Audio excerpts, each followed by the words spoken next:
สวัสดีพี่น้องป้องไปสู้ผู้สู้คนนะครับผมบอกเอาเบาเคนนี่เก่าน้ำมือเนาะพี่น้องเนาะมือเบาเคนพามากินดิพี่น้องน้ำตกหมูแซ่บๆครับผมน้ำตกหมูเนาะหวานๆเนาะพี่น้องเนาะแล้วกันนี้ครับผมไอ้ผักกรอบๆครับผมเนาะผักเนาะผักแกมเขาเนี่ยพี่น้องนะซิมี่กระลำนะครับซิมี่ผักกาดนะครับหอมผักชีนะครับพี่น้องเนาะมาพี่น้องมาแซ่บๆงั้นก็เบาเคนแล้วซิมี่อันนี้พร้อมเนี่ย ไอ้น้ำพริกแมงดาครับไก่ผสมเหลือไข่ต้มพี่น้องมาดูว่าลายใหญ่หางพี่น้องมาแซ่บๆกันครับ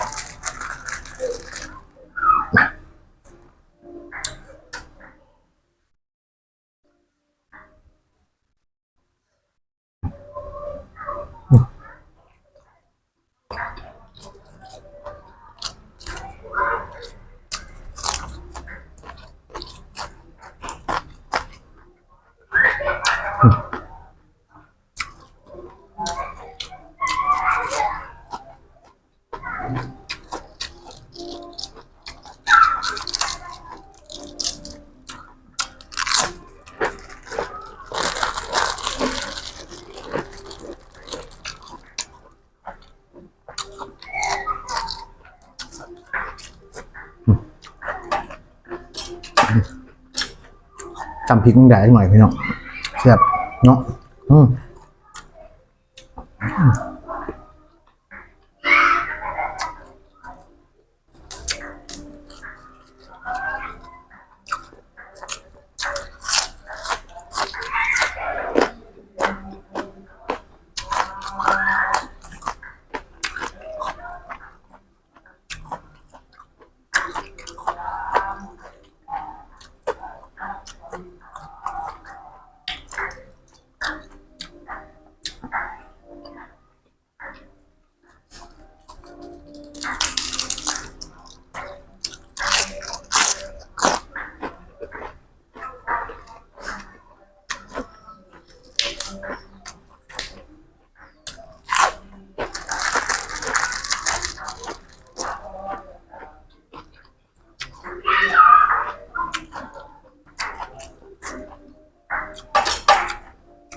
เขาท่าไม่เอาเขาท่า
ว้าหวานพี่น้องหวาน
อ่ะพี่น้องมือเดียวสิบประมาณนี้พี่น้องเนาะถ้าพี่พ่อน้องมากินข้าวแซ่บๆครับน้ำตกหมูพี่น้องแล้วก็พัดแก้มนะครับเนาะก็จะมีน้ำพริกแมงดาจำจังหน่อยนะพี่น้องเนาะครับเอามาแซ่บมาหน่อยกับบ่าวเคนสำหรับมื้อนี้โอ้ยซ้ำเนี่ยพี่น้องเนาะเอาตามมื้อนี้เขากล่าวคำว่าสวัสดีครับ